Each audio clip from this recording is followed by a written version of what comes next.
131ರಲ್ಲಿ 50. ಈಗ 80 ಒಂದ್ ಸೆಕೆಂಡ್ ಈಗ ನಾನು ಸರ್ಕಾರಕ್ಕೆ ಮನೆ ಮಂತ್ರಿಗಳೆಲ್ಲ ಇದ್ದೀರಿ. ಒಂದ್ ಸೆಕೆಂಡ್ ಈಗ ಆಯ್ತು. ಇಲ್ಲ ಒಂದೇ ನಂದು 1 ಸೆಕೆಂಡ್. ಪ್ರತಿದಿನ ನೀವು ಇದೇ ಹೇಳಿ ಅದು ಸೌಕಲ್ ನಾಣ್ಯ ಆಗೋಗ್ಬಿಟ್ಟಿದೆ. ಅವರು ಅದೇನು ಹೇಳ್ತಾರಲ್ಲ, ಏನ ಜಡ ಬಿದ್ದೋಗವ್ರ ಏನಂತ ನೀವೇ ನೋಡಿ. ನೋಡಿ, ಪರಮೇಶ್ವರ್ ಪುಸ್ತಕ ಓದ್ಕೊಂಡು ಕೂತವ್ರೆ, ಅವರು ಕಿವಿಗೆ ಇದಾಕೊಂಡು ಕೂತವ್ರೆ ಅಷ್ಟೇ. ಏನ್ ಹೋಗಲ್ಲ ಸರ್ ಯಾರಿಗೂ. ಯಾಕೆ ಅವ್ರಿಗೆಲ್ಲ ಅವರೆಲ್ಲ ಕಿವಿಗೆ ಸೀಸ ಕಾಯ್ದು ಉಯ್ಬೇಕು. ಸೀಸ ಕಾದ್ರೂ ಉಯ್ದ್ರೂ ಅವ್ರಿಗೇನು ಹೆಚ್ಚಿಗೆ ಆಗಲ್ಲ. ಕುಂಭಕೋರ್ಣ ನಿದ್ರೆಯಲ್ಲಿದ್ದಾರೆ ಅವರೆಲ್ಲ. ನೀವು ಎಷ್ಟನೇ ಸರಿ ಇದು 3ನೇ ಸರಿ ಹೇಳ್ತಾ ಇದ್ದೀನಿ. ಥರ್ಡ್ ಟೈಮ್ ಹೇಳ್ತಾ ಇದ್ದೀನಿ. Third time. ಒಂದ್ ಸೆಕೆಂಡ್ ನಿಮ್ ಗೌರವ ಕೊಟ್ಟು ಕೂತ್ಕೊಂತ ಇದ್ದೀನಿ. ಈಗ ನಾನು ಸರ್ಕಾರಕ್ಕೆ ಮತ್ತೆಲ್ಲ ಹೇಳುದಿಷ್ಟೇ. ಪೊನ್ನಣ್ಣ ಅವರೇ ಕೂತ್ಕೊಳ್ಳಿ, BR ಪಾಟೀಲ್ ಕೂತ್ಕೊಳ್ಳಿ, ತಮ್ಮಯ್ಯ ಅವ್ರೆ ಈಗ ಪೊನ್ನಣ್ಣ ಕೂತ್ಕೊಳ್ಳಿ ಅವ್ರೆ. ಈಗ ನೋಡಿ, ನಾನು ಸರ್ವರಿಗೆ ಹೇಳುದಿಷ್ಟೇ, ಎಲ್ಲ ಸದಸ್ಯರ ದೊಡ್ಡ ಒಂದು ಅಪೇಕ್ಷೆ ಏನಿದೆ, ನಾವು ಕೇಳುವಂತ ಅವ್ರು ಯಾಕೆ ಸಮಯ ಮೀಸಲಿಟ್ಟು ಒಂದು ಪ್ರಶ್ನೆ ಕೇಳ್ತಾರೆ, ಒಂದು ಅವರಿಗೆ ಸ್ಟಾರ್ ಆಗಿ ಬರಬೇಕು, ಅಥವಾ ಅನ್ಸ್ಟಾರ್ ಆದ್ರೆ ಲಿಖಿತವಾದ ಉತ್ತರ ಬರಬೇಕು, ಅದನ್ನು ಮತ್ತೆ ಫಾಲೋ ಅಪ್ ಮಾಡಿಕೊಳ್ಬೇಕಂತೇಳಿ ಅವೆಲ್ಲ ಆಸಕ್ತಿಯಿಂದ ಆ ಟೈಮ್ ಲಿಮಿಟ್ ಅಲ್ಲಿ ಬಂದು ಕ್ವಶನ್ ಹಾಕ್ತಾರೆ. ಆದ ಕ್ವಶನ್ ಹಾಕಿದ ನಂತರ ಸ್ಟಾರ್ ಮತ್ತು ಅನ್ಸ್ಟಾರ್ ಸೆಲೆಕ್ಟ್ ಮಾಡಿ 10 ದಿವಸ ಟೈಮ್ ಕೊಡ್ತೇವೆ ನಿಮಗೆ ಮಂತ್ರಿಗಳಿಗೆ, ನಿಮ್ಮ ಅಧಿಕಾರಿ ಮುಖಾಂತರ ಉತ್ತರ 10 ಡೇಸ್. ಈ 10 ದಿವಸ ಟೈಮ್ ಕೊಟ್ಟರೂ ಕೂಡ ನಿಮ್ಮಲ್ಲಿ ನೋಡುವಾಗ 131ರಲ್ಲಿ 50, 55 ಬರೀ ಇದೆ ಅಲ್ಲದೆ ಸರಿಯಾದ ಆ ಉತ್ತರ ಬರ್ತಾ ಇಲ್ಲ. ಆಯ್ತು, ಯಾಕೆ ಬರಲಿಲ್ಲ ಮತ್ತು ನಾವು ಯಾವಾಗ ಕೊಡ್ತೇವೆ ಅಂತೇಳಿ ನೀವು ಟೈಮನ್ನು ಕೂಡ ಕೊಡೋದಿಲ್ಲ. ಅಟ್ಲೀಸ್ಟ್ ಅವತ್ತು ಬರದಿದ್ರೆ ಇದು ಬರಲಿಕ್ಕೆ ಆಗಲಿ, ನಾವು ಈ ದಿವಸ ಇದ್ದನ್ನು ನಾವು ಕೊಡ್ತೇವೆ ನಮ್ಮ ಮಾಹಿತಿಯನ್ನು ಕೂಡ ಕೊಡಬೇಕು, ಅದು ಕೂಡ ಇಲ್ಲ.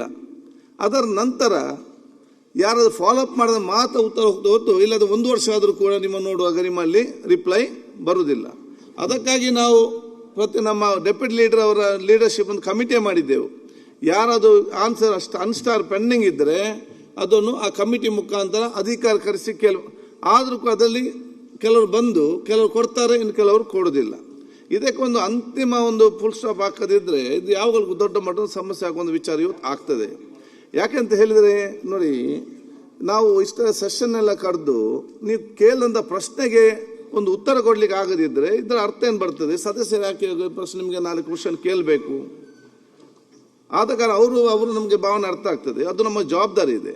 ಮತ್ತು ನಾನು 3 ಸಲ ಕೂಡ ನಾನು ಹೇಳಿದ್ದೇನೆ, ಮುಂಚೆ ಕೂಡ ಕಮಿಟಿ ಮಾಡಿದ್ದೇವೆ. ಈ ಸಲ 3 ದಿವಸ ನಾವು ಹೇಳ್ತಾ ಇದ್ದೇವೆ. ನಾವು ಅದು ಸೌಮ್ಯದಿಂದ ಇದ್ದೇವೆ ಅಂತೇನಿ, ಅದು ನಮ್ಮ ವೀಕ್ನೆಸ್ ಅಂತ ಭಾವಿಸಬೇಡಿ. ಇದರಲ್ಲಿ ನಮ್ಗೆ ಯಾಕಂತ ಹೇಳಿ ಸರ್, ಈಗ ನೀವು ಡೆಪ್ಯೂಟಿ ಸ್ಪೀಕರ್ ನೇತೃತ್ವ ಒಂದು ಕಮಿಟಿ ಮಾಡಿ ಅದ್ರ ಮುಂದೆ ನಿಮಿಷ ಅದ್ರ ಮುಂದೆ ಬರಬೇಕು, ಕರೆಸ್ಬೇಕು ಅಂತ ನಾನು ಡಾಕ್ಟರ್ ಪರಮೇಶ್ವರ್ ಕೇಳೋದು, ಈ ಕ್ವಶನ್ಗಳಿಗೆ ಉತ್ತರ ಕೊಡದೇ ಇರೋದ್ರ ಬಗ್ಗೆ ಒಂದು ಕ್ಯಾಬಿನೆಟ್ ಸಬ್ ಕಮಿಟಿ ಮಾಡಿ. ಆಯ್ತು, ಈಗ 2 ವರ್ಷ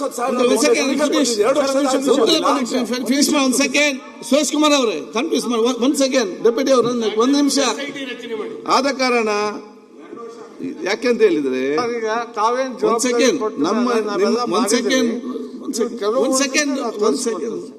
ನಾವೀಗ ಮೊನ್ನೆದೇನು ಹೇಳ್ತಿದ್ದೇವೆ, ಸರ್ಕಾರ ಆ ಹೇಳಿದ್ದನ್ನು ಆ ಅಧಿಕಾರ ಕೆಲಸ ಮಾಡ್ತೆಂಬ ನಂಬಿಕೆಯಿಂದ ನಾವು ಮಾತಾಡಿಕೊಂಡು ಸುಮ್ಮನಿದ್ದೇನಂತ ಹೇಳಿಕೊಂಡು ಇದು ನನ್ನ ವೀಕ್ನೆಸ್ ಅಂತ ಅನಿಸೋದು ಬೇಡ.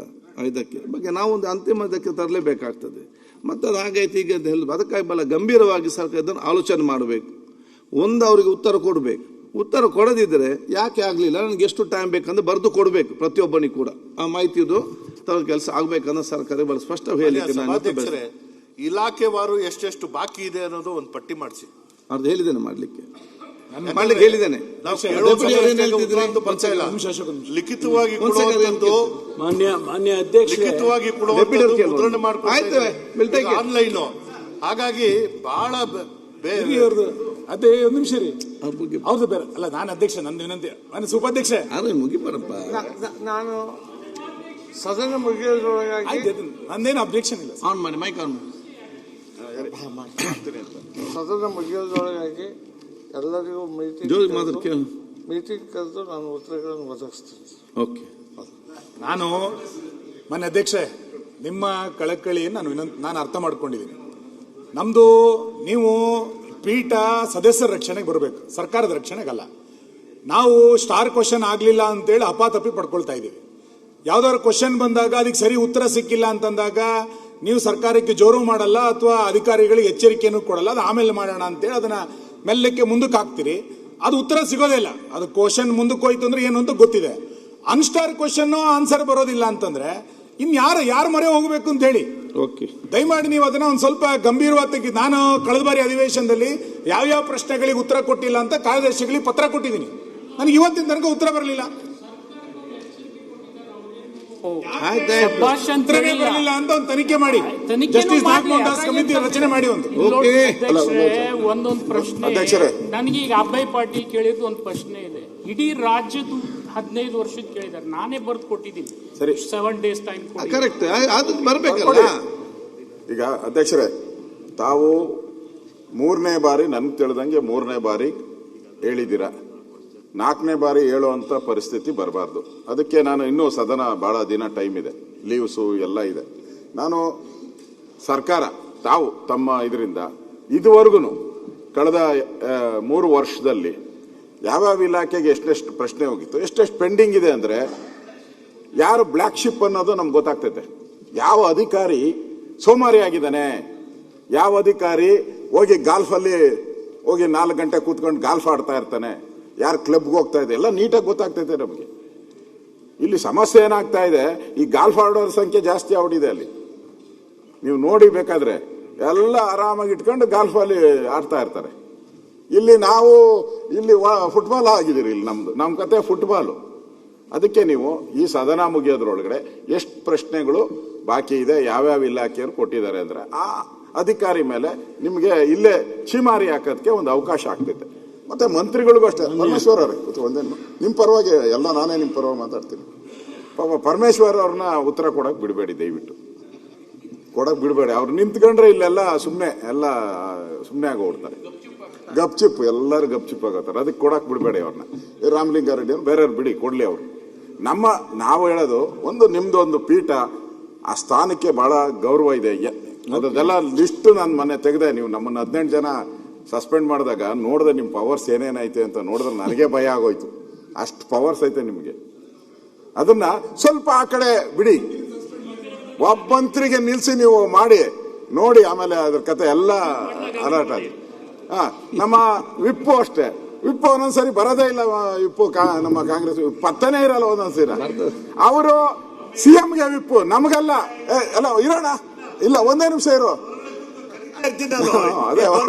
ಬಂದ್ರೆ ನೀವು ಬೈತೀರಿ, ಎಲ್ಲ ಮಿನಿಸ್ಟರ್ ಅಂತೀರಿ. ಅದಕ್ಕೆ ನಾನು ಕಾಯ್ತಾ ನಮ್ಮ ಹತ್ರನೇ ಬರ್ತಾರೆ ಸರ್. ಅವ್ರು ಯಾರು ಬರಲ್ಲ, ನೀವಾದ್ರೂ ಬನ್ನಿ. ನಮ್ಮ ಹತ್ರನೇ ಬರ್ತಾರೆ. ಅವರು ಸದನಕ್ಕೆ ವಿಪ್ಪಲ್ಲ, ಸಿಎಂಗೆ ವಿಪ್ಪು ಅವರು. ಎಲ್ಲೋದ್ರು ನೋಡಿ, ಡೆಲ್ಲಿ ಹೋದ್ರೆ ಇರ್ತಾರೆ, ಎಲ್ಲೋದ್ರು ಅವ್ರು ಇರ್ತಾರೆ. ಅದಕ್ಕೆ ದಯವಿಟ್ಟು ನಾನು ನಿಮ್ಮ ಒಂದು ಗೌರವ ಏನಿದೆ ಅದಕ್ಕೆ ದಯವಿಟ್ಟು ಆ ಗೌರವ ತರೋ ರೀತಿ ನನಗೆ ಈ ಸದನದೊಳಗಡೆ ಯಾವ್ಯಾವ ಪ್ರಶ್ನೆಗೆ ಎಷ್ಟೆಷ್ಟು ಪೆಂಡಿಂಗ್ ಇದೆ ಅನ್ನೋದನ್ನ ದಯವಿಟ್ಟು ಪಟ್ಟಿ ಕೊಡಬೇಕು. ಒಂದು ಆದೇಶವನ್ನ ಆ ಪೀಠದಿಂದ ಹೊರಡಿಸಿ. ನಿರ್ಭೀತ, ನಿಷ್ಪಕ್ಷಪಾತ, ವಿಶ್ವಾಸಾರ್ಹ ಸುದ್ದಿಗಳಿಗೆ ಮತ್ತೊಂದು ಹೆಸರಾಗಿರೋ ನ್ಯೂಸ್ 18 ಕನ್ನಡ ಈಗ ಆಪ್ನಲ್ಲೂ ಲಭ್ಯ ಇದೆ. ದಯವಿಟ್ಟು ಇಲ್ಲಿರೋ QR ಕೋಡ್ ಅನ್ನ ಸ್ಕ್ಯಾನ್ ಮಾಡಿಕೊಂಡು ಆಪ್ ಡೌನ್ಲೋಡ್ ಮಾಡೋದಕ್ಕೆ ಮರಿಬೇಡಿ. ನಿಮ್ಮ ಬೆಂಬಲ ಹೀಗೆ ಸದಾ ನಮ್ಮೊಂದಿಗಿರಲಿ. ಧನ್ಯವಾದ.